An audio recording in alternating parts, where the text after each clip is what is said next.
Bonjour ou bonsoir à tous selon le pays et l'heure à laquelle vous nous écoutez. Bienvenue dans ce 12e épisode de l'autre Coupe du Monde, l'émission quotidienne qui vous fait vivre le mondial russe au travers du prisme si particulier de la rédaction de Lucarne Opposée. Au programme du podcast que c'est le meilleur, le plus, mieux, nous débrieferons rapidement les adieux au mondial de l'Iran et du Maroc. Jérôme Le Signe nous fera revivre une nouvelle rencontre de la Céleste. Dans l'histoire du jour, je vous conterai la sombre légende du premier Super Eagle. Puis nous terminerons, comme de coutume, par le brief des sélections du jour. L'Australie d'Antoine Blanchet-Quérin, le Pérou de Romain Lambert, l'Argentine de Nicolas Cougo et le Nigeria de Pierre-Marie Gosselin. Débutons par les adieux mondiales donc de deux nations qui n'ont pas démérité dans un groupe qui leur promettait les enfers, l'Iran et le Maroc, dont nous faisons le bilan avec El Jefe Nicolas Cougo.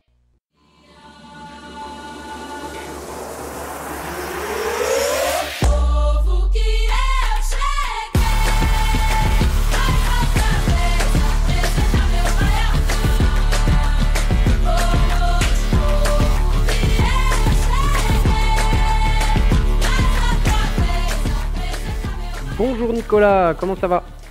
Salut Simon, ça va très bien, ça va très bien. Ça va très bien, on vit une sympathique Coupe du Monde, une Coupe du Monde pleine d'émotions.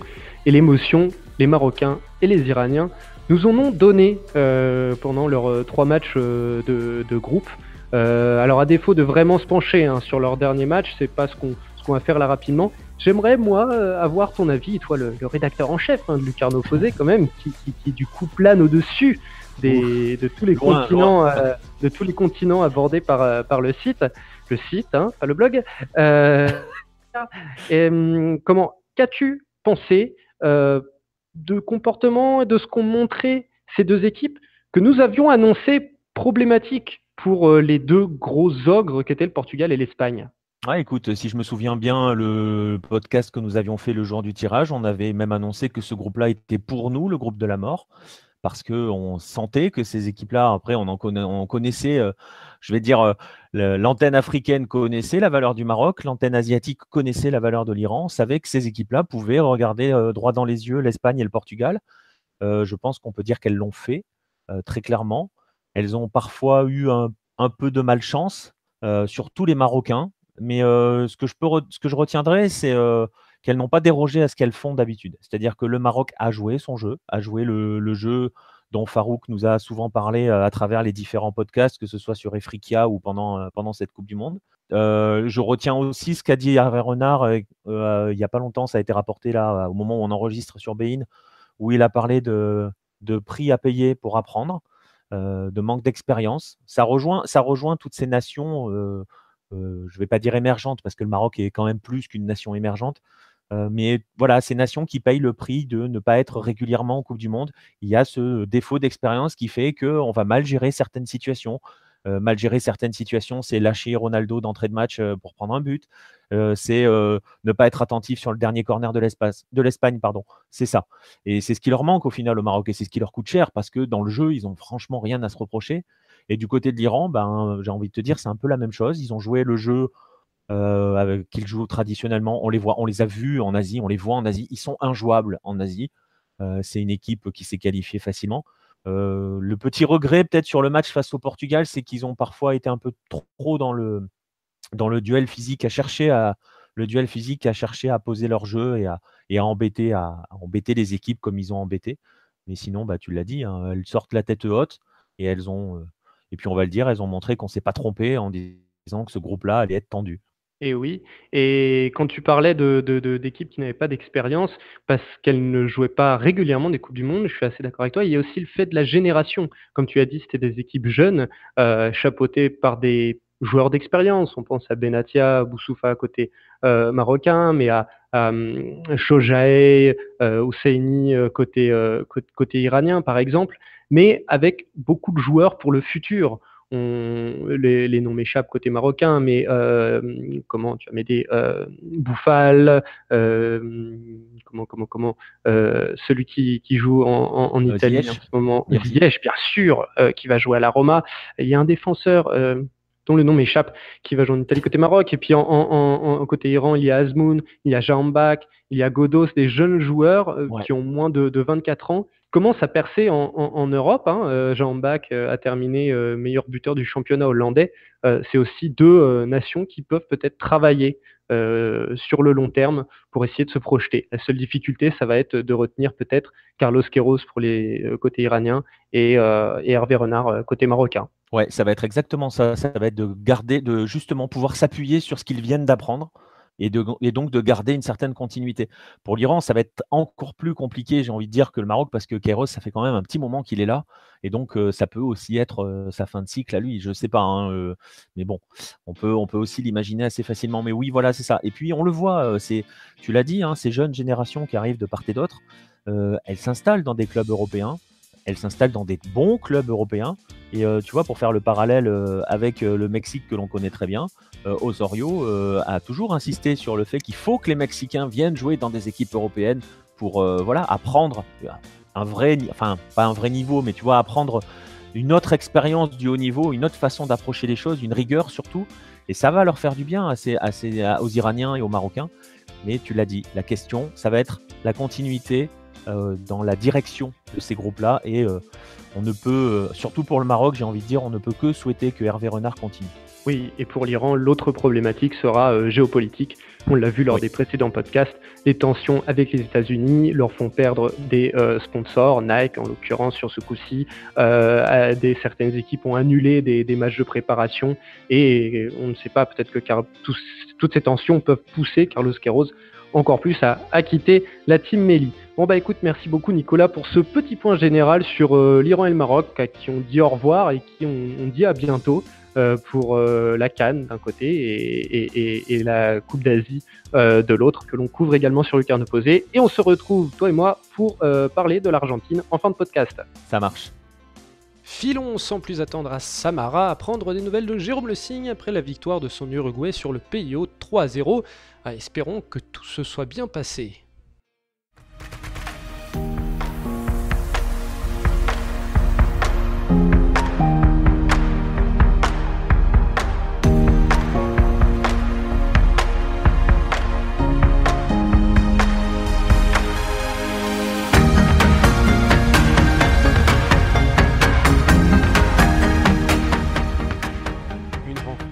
Contre l'Uruguay, double champion du monde, que les Russes entament dans la joie et la bonne humeur. Voyez plutôt.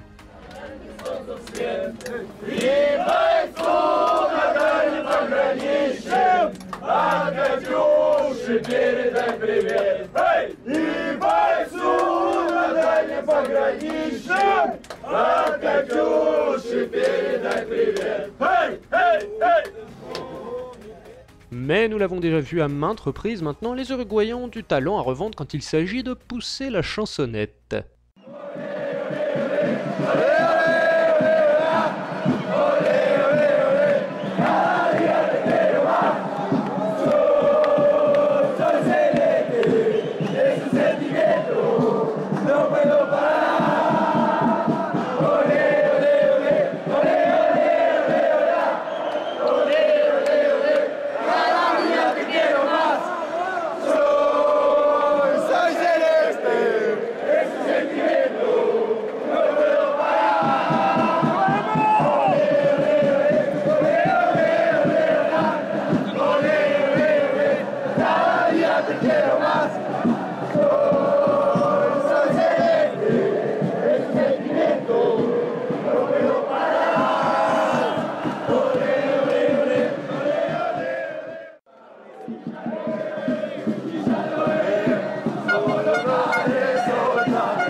Sur le terrain, en tout cas, le rouleau compresseur sera bleu-azur. La Russie s'incline lourdement, 3-0. Une défaite sans rancune pour les Russes qui invitent leurs bourreaux à trinquer avec eux. Enfin, c'est ce que l'on a traduit à Jérôme en tout cas.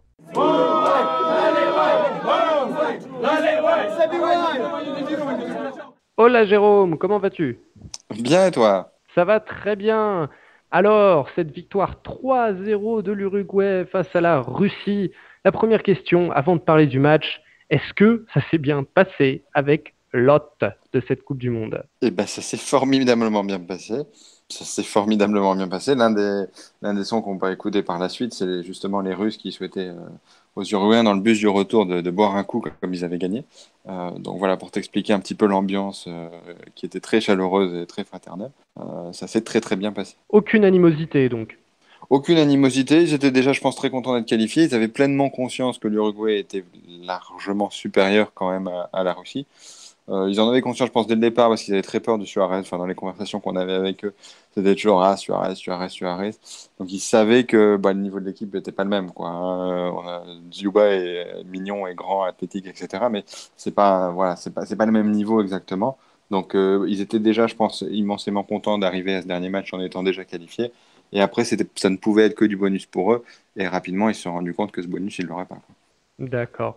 Et juste une question du coup, parce que depuis le début, ces 3 insides que tu nous fais, à Yekaterinbourg, à Rostov, et maintenant à Samara, à chaque fois ça se passe très bien, et tant mieux, mais par rapport à tout ce que l'on craignait sur l'accueil en Russie, les hooligans et tout, euh, est-ce que tu ressens pourquoi tout cela n'a pas lieu? Est-ce qu'il y a une comment dire, un système de sécurité particulier qui fait que tu sens que les éventuelles personnes violentes sont écartées ou qu'est-ce qui Oui, comment il y ça a, il y a fonctionne? tout simplement une solution assez simple, assez pratique et assez stricte qui s'appelle le affichage stalinien, hein, parce que les fan ID, ça représente un peu ça.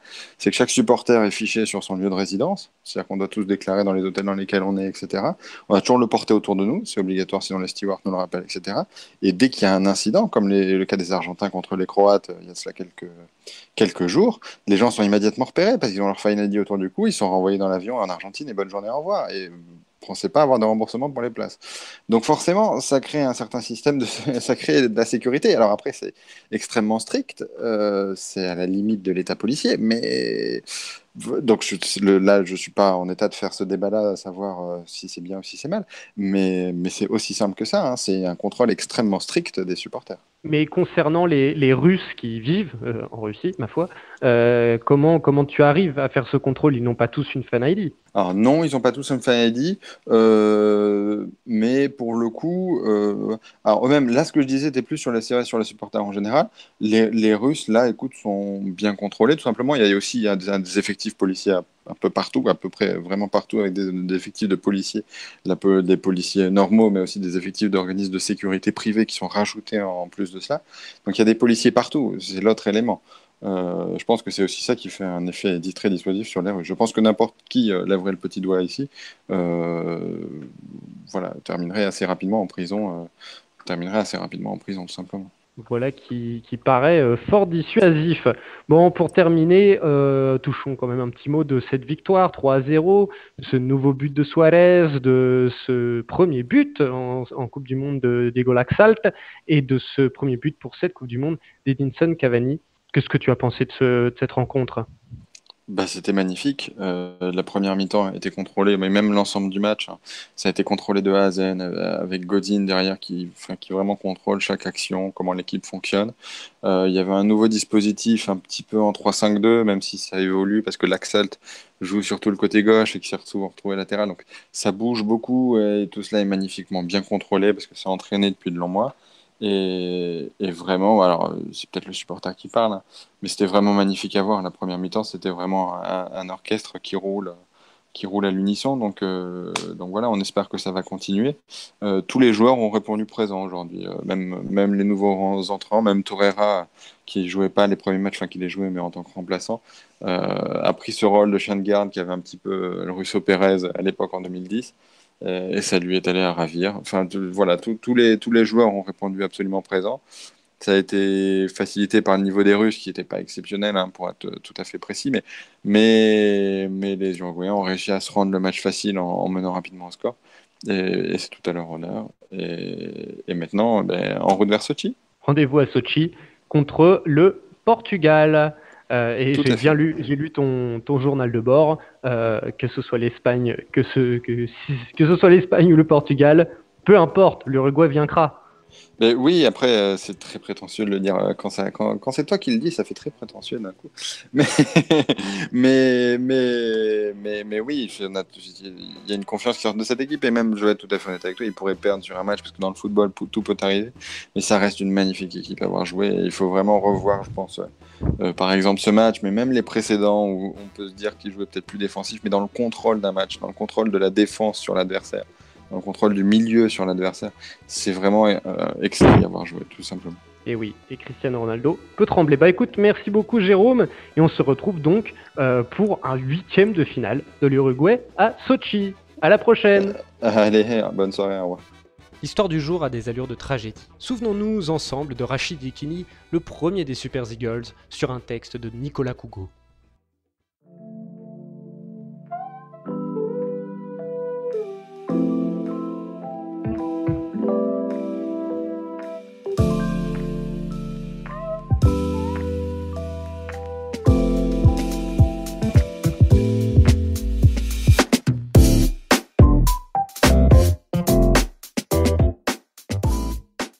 « 21 juin 1994, Cotton Bowl de Dallas. Finidi déborde côté droit et offre un caviar à son avant-centre Rachidi Yekini, premier buteur de l'histoire du Nigeria en phase finale d'une Coupe du Monde. Yekini lève les bras au ciel, enveloppe les filets, exulte.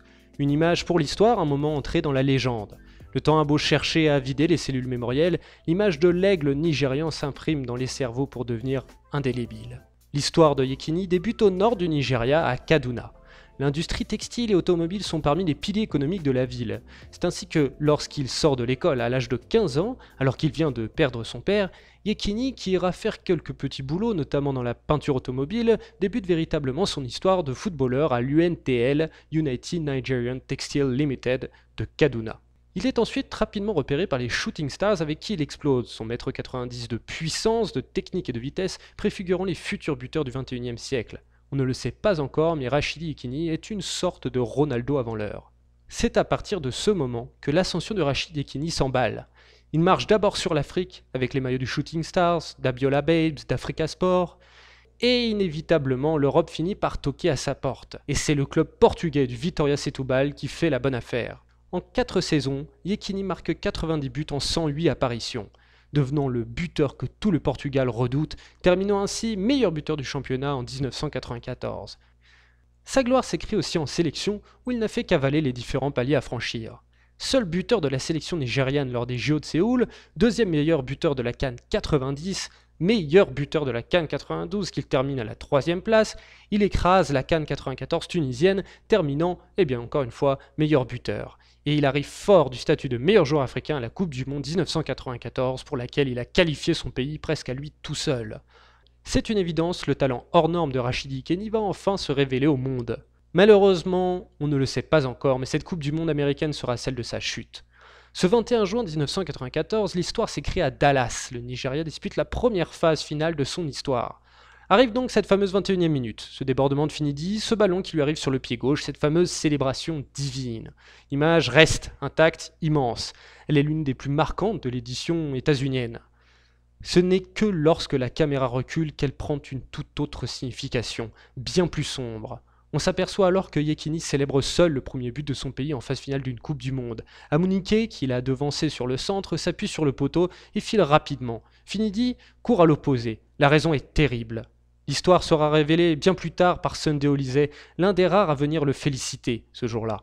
Meilleur joueur africain, Yekini attire la jalousie de ses coéquipiers et n'est pas assez malin pour y mettre fin, selon Sunday Oliseh. Sa transe divine, c'est un cri plus qu'un but. Yekini hurle à la face du monde sa colère, sa frustration. Plus tôt, Amokachi l'avait totalement oublié et Yekini lui offrira le deuxième but qui, pour le coup, sera célébré par toute l'équipe. Ce but passe mal dans les rangs des Green Eagles. Yekini se retrouve isolé en sélection pour le reste de l'épreuve. Un complot interne visera à ne plus jamais lui donner le ballon. Yi King se replie sur lui-même. Après la victoire face à la Bulgarie, le sélectionneur Klemens Vesterhoff aura beau affirmer que « nous n'avons pas encore vu le vrai Rachid Yekini, il arrive, jamais on ne le verra ». Oliseh révélera que ses coéquipiers sont alors pour bon nombre d'entre eux totalement jaloux de sa réussite. 2 ans plus tard, les meneurs du complot sont champions olympiques, premier titre mondial d'une sélection africaine. Yekini, absent, est brisé. On le retrouve vieillissant mais sublime lors de la Coupe du Monde 98. Mais lorsque son pays organise la CAN en 2000, il sera trop vieux, plus dans le rythme. Lâché par ses coéquipiers, Yekini l'est tout autant par sa fédération, par les médias. Une horrible campagne visant à le pousser vers la sortie, des promesses non tenues par ses dirigeants. Déjà friable, le joueur, l'homme, sombre encore plus. 7 ans de calvaire de sa dernière pige à 41 ans à son décès constaté alors qu'il n'avait que 48 ans, 2 ans après avoir refusé d'être l'ambassadeur de la fédération nigériane en Afrique du Sud, 4 ans après avoir vu Samuel Eto'o décrocher son rêve, celui d'être le meilleur buteur de l'histoire de la CAN, lui portant un coup fatal. Yekini a terminé sa vie totalement seul, dépression, paranoïa. Frisant le trouble bipolaire, ruiné, il se terre chez lui, se coupe totalement du monde, on ne le reverra plus. Personne ne viendra l'aider. Rachid Yekini, l'aigle fauché en plein vol, s'éteint le 4 mai 2012 après avoir fini sa vie dans une différence quasi générale. Sa mort rappelle sa légende. Sur son blog, Sunday Oliseh sera l'un des rares à honorer sa mémoire. Rachid Yekini est l'un des meilleurs joueurs africains, l'une des plus grandes légendes à avoir foulé cette terre. Il a qualifié à lui seul le Nigeria pour sa première Coupe du Monde. Il restera dans les livres d'histoire comme le premier buteur du Nigeria en Coupe du Monde. Il était notre joueur vedette en 1994 lorsque le Nigeria a remporté la CAN en Tunisie. En 1993, il a été le premier Nigérian à être élu joueur africain de l'année, une récompense qu'il a décrochée à 2 reprises. J'ai honte de voir comment un tel atout de notre nation a été traité par notre fédération et notre gouvernement. J'ai pleuré la nuit dernière parce que je n'ai jamais eu l'occasion de pouvoir lui dire merci, écrit-il en substance. Avec 38 buts en 57 sélections, Yekini demeure le meilleur buteur de l'histoire des Super Eagles, devenu super grâce à lui au milieu des années 90 quand il n'était alors que green auparavant. Depuis, le Nigeria attend son successeur. Si Ahmed Moussa, John Obi Mikel, Elderson et Shejile et consorts sont encore loin des stades de Mr Yekini, les voilà prêts à hisser une nouvelle fois les Super Eagles en 8e de finale pour la 4e fois de l'histoire du pays. Retrouvons le camarade Pierre-Marie Gosselin pour faire le point sur les héritiers de Yiking.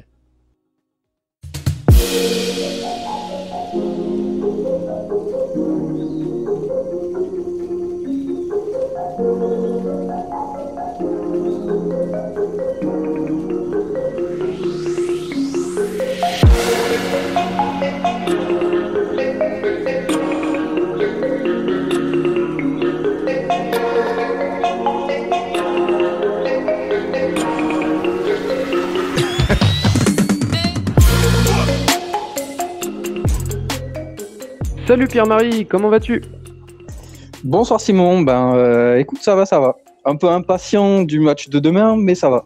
Et oui, car le match de demain, donc, c'est Argentine-Nigeria. Nigeria qui est l'une des dernières chances africaines et l'une des plus grosses chances africaines avec le Sénégal, mais ce sera plus tard dans la semaine. Là, on est là pour parler du Nigeria qui s'avance vers un match décisif, un ultime match contre la bande à Messi, un match qu'il faudra gagner ou rapporter le match nul. Le match nul est aussi valable pour le Nigeria pour une qualification. Comment va le Nigeria, Pierre-Marie ? On a vu que le capitaine Obi Mikel s'était fait un petit peu mal au poignet. Comment ça va de ce point de vue-là ? Ça va pas trop dans le sens où il a une fracture, je crois, du 3e métatarse. Je vous épargne des termes scientifiques erronés qui sortent de ma bouche. Bref, il s'est fracturé la main. Il a une fracture d'un doigt et il va être obligé il est déclaré apte à jouer par les médecins, son coach, mais il va avoir besoin d'une attelle ou d'un plâtre. Là, Gernot Rohr, il parle d'un plâtre en plastique dur, donc il attend la confirmation des arbitres demain pour l'autoriser à jouer. Hormis cette incertitude qui est quand même pas moindre puisqu'il s'agit du capitaine, hormis ça, tout a l'air d'aller pas trop mal. Les joueurs sont reboostés après leur victoire contre l'Islande et ils sont tous prêts à aller au combat demain pour essayer de faire tomber l'Argentine de Messi. Ah oui, ils sont prêts au combat. Quelle va être la tactique pour essayer de défier le bateau qui coule argentin ? Alors, pour l'instant, rien n'a encore trop filtré sur la stratégie que va mettre en place Gernot Rohr. On peut quand même imaginer qu'il va rester sur le 3-5-2 qui a plutôt bien marché contre l'Islande, donc avec cette défense renforcée, Trostekong, Balogun avec Omeruo. On risque de retrouver Victor Moses à droite. Pour la gauche, est-ce qu'il va repartir avec Ebouy, qui avait fini le match contre l'Islande et qui avait été très bon alors qu'il était rentré au début de la deuxième période? Voilà, une petite incertitude. Donc, Obi Mikel sera-t-il apte à tenir sa place voilà, au milieu du terrain avec, je pense, encore là aussi Ndidi et est-ce qu'il va miser sur Etebo, qui est quand même assez offensif, ou est-ce qu'il va revenir sur un joueur plus solide, je pense à John Ogu notamment, ou Onazi, qui ont un profil un petit peu plus défensif au milieu du terrain. Et puis devant, on devrait repartir avec les mêmes. Voilà, peut-être Iwobi va faire son retour, mais je pense que Moussa va être titulaire avec Iheanacho. Donc voilà, c'est pas très clair, mais bon, en même temps, la veille d'un match aussi crucial, les coachs ne vont rien laisser filtrer sur leur possible tactique. Donc voilà, bon, je pense quand même qu'ils vont repartir sur l'équipe qui a battu l'Islande. D'accord. Et à propos d'équipe qui a battu l'Islande, pour terminer, on sait que, tu nous avais dit qu'après la défaite inaugurale contre la Croatie, les critiques avaient commencé évidemment à pleuvoir sur Gernot Rohr. Est-ce qu'il s'est racheté une conduite avec cette victoire probante contre l'Islande? Ben ouais, comme je disais aussi, c'est vrai que la faculté plutôt à retourner sa veste est très importante. Donc ben voilà, la victoire a lavé tout ce qui pouvait salir l'image de Gernot Rohr, et il est de nouveau, voilà, tout le monde y croit. Alors bien sûr, c'est l'Argentine de Messi. Alors même si l'Argentine, bon ben c'est pas top ce qu'ils ont montré jusque-là, ça reste l'Argentine avec Messi, et Messi il est aussi très apprécié en Afrique et au Nigeria. Donc voilà, les gens sont un petit peu mitigés. Ils sont bien sûr à 100% derrière le Nigeria, mais ils ont peur parce que Messi. Et je suis sûr, au final, voilà, tous les supporters barcelonais et de Messi qui sont en Afrique derrière soutiendront Messi et l'Argentine s'il passe. Mais pour ce match-là, quand même, c'est tous derrière le Nigeria, et on y croit. Enfin, là-bas, ils y croient dur comme fer, et voilà, ils savent que le dernier match, la dernière opposition entre les deux équipes a été remportée par le Nigeria. La dernière Coupe du Monde, ils ont perdu dans phase de poule, je crois. Même c'est Messi qui avait mis Au un coup dernier franc match, à la fin du justement, match. au dernier match. Ouais, ils avaient perdu sur un ultime coup franc de Messi, si ma mémoire est bonne. Donc voilà, ils sont confiants, ils savent qu'ils peuvent le faire. Tous les joueurs le disent. De toute façon, c'est un match à qui tout double. Donc on gagne et on continue, ou on perd, on rentre à la maison. Die or go, win or go home, comme disent les Américains. Donc voilà, et comme l'a dit le capitaine Obi Mikel, ils sont prêts à mourir sur le terrain et à tout donner. Certains affichent la confiance, comme Ahmed Moussa, le double buteur du match contre l'Islande, qui n'a pas hésité à dire que voilà, il était prêt et capable de marquer contre cette Argentine-là. Donc voilà, j'ai envie de te dire que tout le monde y croit maintenant. Les gens sont quand même aussi réalistes et savent que ça va être très très compliqué face à Lionel Messi. Et toute la rédaction de la partie, en tout cas de la rédaction Efrika, la partie Efrika de la rédaction de Lucarno Posé, y croit aussi dur comme fer. Merci beaucoup Pierre-Marie, et on se retrouve demain pour débriefer ce match du Nigeria. Ouais, avec grand plaisir, avec, j'espère, beaucoup de joie et beaucoup de sourire chez moi. Ça marche, salut PM. Salut Simon, ciao. En face des Super Eagles se présentera donc une Albi Céleste en plein marasme. Voyons, avec Nicolas Cougo encore, si l'espoir est permis pour les hommes de Sampaoli. On retrouve donc Nicolas Cougo pour faire un point sur le navire brinque-ballant, le navire fantôme argentin qui s'avance vers un match crucial face au Nigeria. Il faut la victoire pour la bande à Messi pour se qualifier. L'équipe est en plein marasme. On entend énormément de choses sur un possible nice-na à l'Argentine, on va dire, mais toujours démenti, contrairement à ce qui s'est passé en 2010 en France, par le vestiaire argentin. Alors, qui a raison? La presse, l'équipe, Info, Intox? Extrêmement difficile à dire. Tu l'as dit, c'est démenti par le vestiaire. En fait, c'est démenti par le patron. Le patron, c'est Mascherano, c'est clair. Il est partout. Il était en conférence de presse. Il est dans tous les médias. On a bien compris qui avait pris la sélection en main. C'est Javier Mascherano. Maintenant, on entend plein de choses. Je ne suis pas sûr qu'on ait forcément le temps de tout répertorier, mais voilà, on entend plein de choses, que Messi ne parle plus qu'à Agüero et reste cloîtré dans son coin, ne parle plus à Mascherano, etc., qu'il y a eu des bagarres entre joueurs. Tout ça, c'est alimenté aussi par des consultants. Et c'est là où j'ai presque envie de dire que c'est pour cela qu'il faut douter, parce que, on va le dire, on va donner son nom, le principal responsable de toutes ces rumeurs dans la presse, se nomme Caruso Lombardi, qui est l'une des grandes gueules du football argentin du point de vue entraîneur. aussi grande gueule qu'il est incompétent. Ça, c'est un avis personnel que j'assume. Et donc voilà, quand il s'agit de foutre un petit peu le bordel, il est jamais bien loin. Et là, il se régale. Là, il se régale parce qu'il tire à vue sur tout le monde. Il nous fait des théories du complot dans tous les sens. Et ce mec-là, Mascherano a eu raison sur la conférence de presse quand il a dit que Caruso Lombardi était néfaste. Il est néfaste. Ce gars-là fait beaucoup de mal au foot argentin, même si au sein de cette sélection, il y a des joueurs et il y a des personnes qui entourent cette sélection, à la Fédé, dans le staff, etc., qui font aussi beaucoup de mal à la sélection et au football argentin. Et oui, et il faudra pourtant donc affronter le Nigeria pour ce dernier match. Un Nigeria qui avait mal débuté, qui a plus que relevé la tête contre l'Islande en gagnant 2-0, qui arrive plein de confiance et surtout très très motivé. Marcelin, pardon. Pierre-Marie Gosselin nous l'a dit juste avant.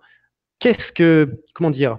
On sait que l'Argentine, là, actuellement, fait partie de ces équipes dont il est difficile de sortir à 11, de prévoir une tactique. À quoi on peut s'attendre pour ce dernier match, j'ai envie de dire, coup près? Ah bah, match coup près, c'est clairement un 16e de finale pour l'Argentine. À quoi on peut s'attendre? Alors c'est extrêmement drôle et triste à la fois. C'est-à-dire qu'on a eu la conférence de presse de Sampa qui n'a pas annoncé l'équipe. On est nombreux et même sur les réseaux sociaux argentins, tout le monde s'est moqué de lui en disant qu'il ne peut pas l'annoncer parce qu'il ne la connaît pas. Ce qui est peut-être vrai aussi. Maintenant, il y a un 11 qui a été sorti dans la presse ces dernières heures. On va encore changer de système. On passerait à un 4-4-2. On irait plus sur des hommes d'expérience. Je pense par exemple que derrière Salvio va sauter. C'est Mercado qui devrait être à droite. Et Marcos Rojo va jouer dans l'axe avec Otamendi. Et au milieu, ça va être Mascherano, Di Maria, Banega et peut-être Enzo Pérez, parce qu'on apprend maintenant qu'il est blessé. On apprend qu'il n'était peut-être pas forcément à 100%. Alors, on rappelle que Enzo Pérez était titulaire au dernier match. On rappelle que Enzo Pérez n'était pas dans le groupe des 23 et qu'il est arrivé suite à une blessure. Donc voilà, c'est tout ça. Ça continue à être le grand n'importe quoi dans la gestion. Et donc voilà, donc on nous annonce un 4-4-2.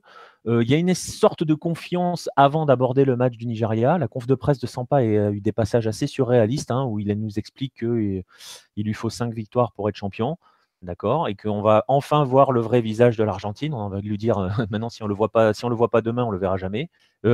Franchement, je sais pas trop à quoi s'attendre. J'ai pas terminé sur le 11, ça sera Messi, Higuaín normalement devant, parce que voilà, on met Agüero sur le banc, ce qui est génial, puisque si on te laisse les rumeurs comme quoi Messi ne parle plus qu'à Agüero, enfin voilà, c'est magnifique. Donc voilà, c'est un joyeux foutoir. On ne sait pas où ça va, on ne sait pas qui commande. On pense que c'est Mascherano, on pense que c'est Mascherano qui a fait ce 11. On n'en sait rien. Écoute, on verra demain. Je ne sais pas trop à quoi m'attendre. Je pense que le Nigeria est dans une dynamique et s'est libéré face à l'Islande. On l'a vu, on l'a dit dans le podcast. L'Argentine n'est pas libérée. Change encore de système, va changer aussi de gardien. Armani devrait être dans les buts. Écoute, c'est terrible à dire, comme avant-match, de dire on verra bien. Parce que franchement, avec cette Argentine, on ne sait pas où on va. Il n'y a pas grand-chose d'autre à dire. Et du coup, pour terminer, j'ai envie de te demander tout simplement, selon toi, très rapidement, quelle peut être la seule et unique clé, en fin de compte, pour l'Argentine dans ce dernier match? La clé, c'est qu'elle ne prenne pas un but trop tôt. C'est terrible à dire, je parle de l'Argentine normalement, tu vois.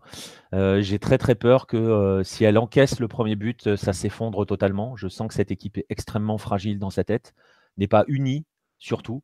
Ça se voit sur le terrain, ça s'est vu dans les réactions, à quel point le naufrage n'a fait que devenir violent face à la Croatie. J'ai peur de la même chose. Et je dis j'ai peur parce que je le dis franchement, mon cœur est argentin. Donc sur le coup, quelle peut être la clé? La clé, c'est que le vœu pieux de Sampa, à savoir que l'Argentine se libère et montre enfin ce qu'elle sait faire, arrive. Le problème, c'est que ça fait 2 ans qu'on n'a jamais vu l'Argentine se libérer. Donc franchement, la clé, c'est que le Nigeria rate son match, j'ai envie de dire. Oh, c'est dur. C'est très dur C'est comme dur, mais- finale. Eh bien, écoute, espérons que le Nigeria rate son match et que l'Argentine soit libérée et délivrée, pour parodier le film de Disney. Merci beaucoup, Ah, sinon, Nicolas. Et on se retrouve, Sinon, ça va être la Reine des Neiges, ouais. on se retrouve demain pour débriefer un miracle, Ouais. une catastrophe. Exactement. Allez, salut Simon. Dans le groupe C, l'Australie tentera de rejoindre nos Bleus parmi les qualifiés. Accueillons Antoine Blanchet-Quérin pour le point Socceroos. Bonjour Antoine, comment vas-tu? Salut Simon, comment tu vas? ça va très bien. Alors, les Socceroos, les Kangourous, vont aborder leur troisième match de poule contre le Pérou. Un match décisif pour se qualifier, car rien n'est encore fait pour eux. Ils sont en ballottage avec le Danemark. Comment les Australiens abordent cet ultime match décisif pour la qualification huitième contre un Pérou déjà éliminé? Mais c'est le match coup près, quoi. Donc, pour rappeler très vite le fait, l'Australie doit gagner impérativement. Et le Danemark doit perdre contre l'équipe de France. Donc, l'Australie n'a pas forcément son destin entre les mains, même si, on va dire, sur les deux mains, il y en a une auquel ils doivent bien serrer fort leur destin et aller de l'avant contre le Pérou. Donc, d'un point de vue global, Bert van Marwijk a été très, on va dire, très simple dans ses conférences de presse où il a dit que voilà, de toute façon, ils étaient prêts à se battre. Ils ont le coffre pour jouer encore 90 minutes. Et après, ce qui a surtout fait parler la presse australienne, c'est le côté Tim Cahill doit-il débuter ou ne pas débuter contre le Pérou, parce qu'il faut savoir que l'Australie n'a pas marqué dans le jeu autre que les 2 buts sur penalty de Mal Jedinak. Et en fait, ils veulent un numéro 9 qui marque, parce que Andrew Nabout s'est froissé l'épaule. Alors, je suis sorti. Alors, je sais pas si c'est. Enfin, en gros, il s'est froissé l'épaule, donc du coup, il pourra pas jouer. Il pourrait Froissé, jouer parce que moi personnellement, je l'ai vu Je bien sais. déboîté. J'avais mal pour lui. Alors, je sais pas, parce que déboîté, mais c'est pas si grave que ça. En gros, c'est une semaine de repos, quoi. Donc, du coup, ça D'accord. parle de. Ouais, c'est pas une grosse blessure. Il pourrait jouer si l'Australie sort de la phase de groupe. Et donc, du coup, c'était la question qui doit jouer. Parce que du coup, on a Tommy Juric qui peut être apte, qui a fait une bonne entrée contre le Danemark et qui pourrait commencer, mais son genou est. Enfin, il a toujours la petite gêne du genou. On a Jamie McLaren qui est toujours là en backup. Mais il y a surtout Tim Cahill. Donc, la presse est divisée. On doit le faire jouer parce que, comme j'avais lu dans la presse, c'est vrai que Tim Cahill a sauvé de nombreuses fois l'Australie. On va se rappeler du Japon, on va se rappeler plus récemment de la Syrie. Et on se dit que oui, il pourrait jouer. Et après, d'un autre côté, il y a une autre partie de la presse qui se disent, enfin bon, Tim Cahill, c'est le leader que Bert van Marwijk a voulu faire venir. Et on ne sait pas trop si sa venue est aussi d'un point de vue commercial, parce que Tim Cahill est l'égérie de Caltex, donc c'est le total australien, donc il fait partie de toute cette communication, donc ça, on le saura jamais, je pense. Donc voilà, est-ce qu'il doit commencer, sachant qu'il a joué 157 minutes de football sur sa dernière année, il n'a jamais commencé, il n'a jamais marqué de but, à part avec les U21 de Millwall. Donc voilà, et Bert van Marwijk a été très simple sur le sujet. Il a dit les joueurs qui commenceront seront ceux qui commenceront. Il n'a pas donné plus de détails. Donc demain après-midi, on saura si c'est Tommy Juric, Tim Cahill ou Jamie McLaren qui sera aligné. Mais Qui sera la pointe de l'attaque? en tout cas, Bert van Marwijk, il n'est pas là pour faire plaisir aux Australiens. Et la presse australienne, il est là pour sortir le groupe ensemble de cette phase de poule et de les amener au moins en huitième. Donc on verra par la suite et on souhaite en tout cas que les Australiens gagnent contre le Pérou, ce qui serait déjà très très bien pour terminer, même s'ils sont éliminés, pour terminer d'une très belle manière cette Coupe du Monde 2018. Et après, si l'équipe de France veut offrir cet ultime cadeau en battant le Danemark, et on prend. Ce serait l'idéal. Tu souhaites que l'Australie gagne, ce n'est peut-être pas le cas de tout lucarne opposé, notamment on pense à Romain Lambert, avec qui on va parler ensuite, l'adversaire donc des Australiens. Pour terminer, comment la presse, tu parlais justement de tout ce questionnement autour de Tim Cahill, est-ce que la presse reste confiante, reste solidaire de ces Socceroos, ou est-ce que le football a toujours du mal à se frayer un chemin dans l'actualité australienne? Non, au contraire, c'est vraiment, il y a vraiment tout pour les Socceroos. Alors, il faut savoir qu'en Australie, il y a la chaîne privée Optus qui avait acquéri les droits télé de la Coupe du Monde. Et en fait, il y a une débâcle totale. Le service ne fonctionne pas. Le service quand on regarde sur nos tablettes, nos ordinateurs ne fonctionne pas. Et c'est la chaîne publique SBS qui a repris et qui a dit voilà, nous, on va tout diffuser. Et du coup, tout le monde regarde. Et l'Australie, les Socceroos sont très regardés du coup.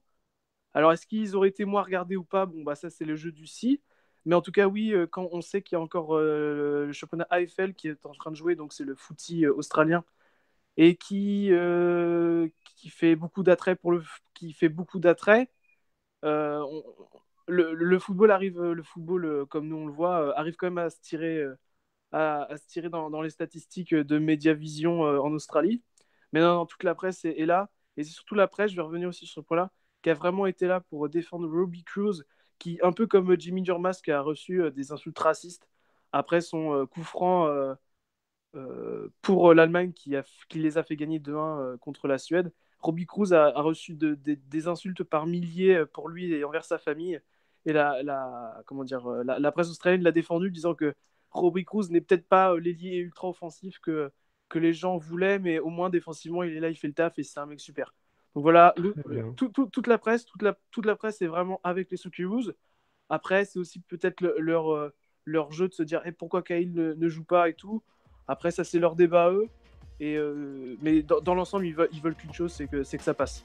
C'est que ça passe et que l'Australie se qualifie. Et j'ai envie de te dire que moi, personnellement, j'ai envie que l'Australie se qualifie. Comme ça, on continue nos podcasts. On a un représentant, Lucarno Posé, en plus Exactement. en huitième de finale. C'est aussi ça qui est important pour nous. Eh ben écoute, merci beaucoup Antoine et on se retrouve Merci, très Simon. prochainement pour débriefer ce match Australie-Pérou. Oui, Salut, on se salut. retrouve demain, 18h, pour fêter Ça ça. roule. Salut. Salut. Déjà éliminé, le Pérou aura à cœur de repartir avec la tête haute et une victoire pour l'honneur. En ont-ils les armes? Voyons cela tout de suite avec Romain Lambert. Hola Romain, comment estás? Salut, salut, hola, hola a todos. Comment ça va, Simon? Ça va très bien. Alors ensemble, on va analyser, on va briefer, le Pérou avant son dernier match dans cette Coupe du Monde 2018. Un dernier match, un au revoir pour les Péruviens, malgré de belles choses entrevues. La question, évidemment, un peu à l'image du Maroc hier, est-ce que le Pérou est encore mobilisé? Est-ce qu'ils vont parvenir à sauver l'honneur?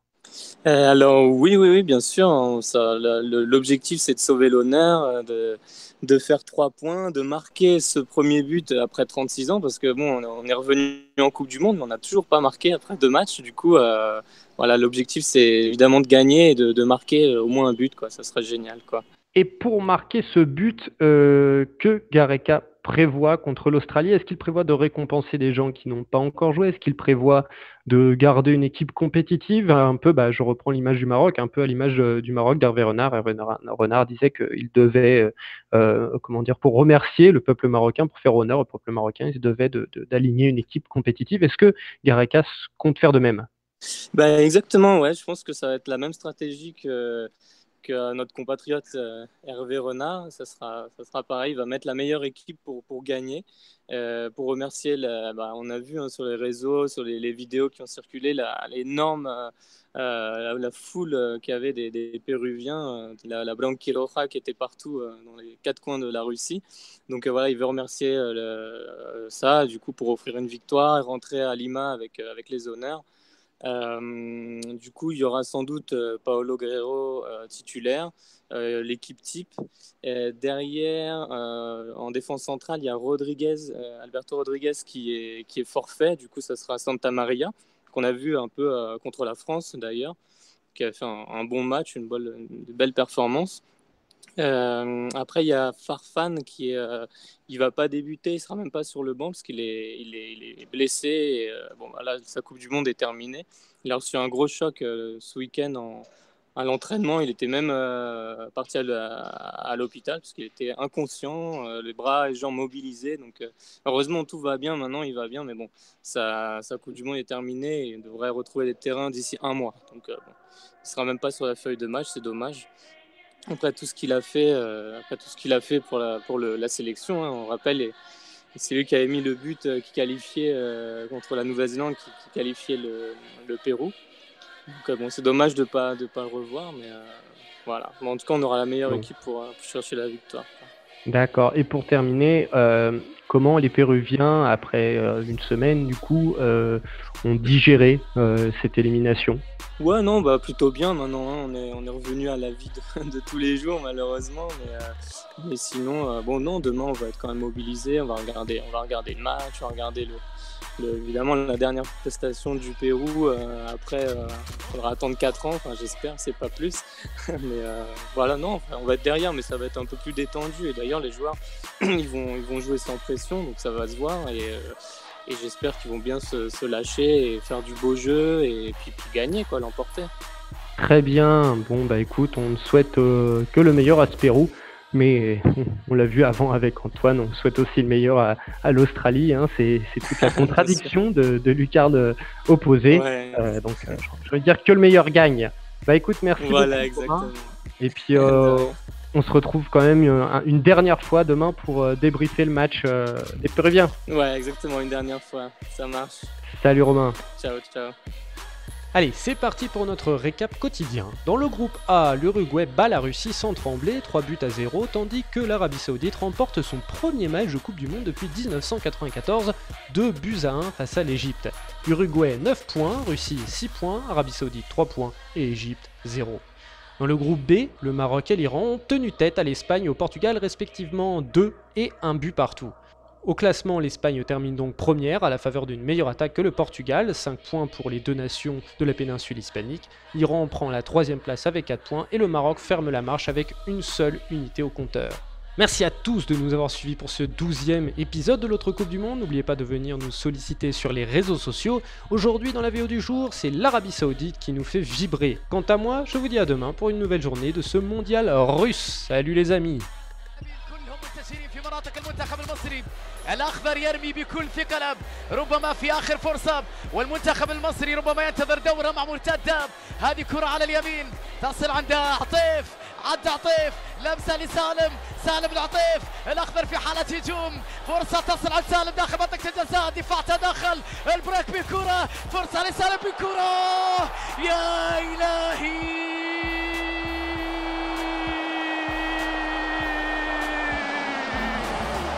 فوقها من صعب وان كنتي ثرى الله يا اخضر سالم يا سالم ريمونتادا خضراء في روسيا يا إلهي عن نهاية الكرة تأتي في صف الأخضر أخيرا الله على اللمسة الله على التمريرة الله على المثلثات على التمريرات على الكرة على المزيكا على اللمسات على التيكي تاكا على الأخضر على عطيف على سالم على النهاية على الانتصار على الفرح على الفوز على الإبداع على المتعة على الأداء هذا هو الأخضر اللي نسأل عنه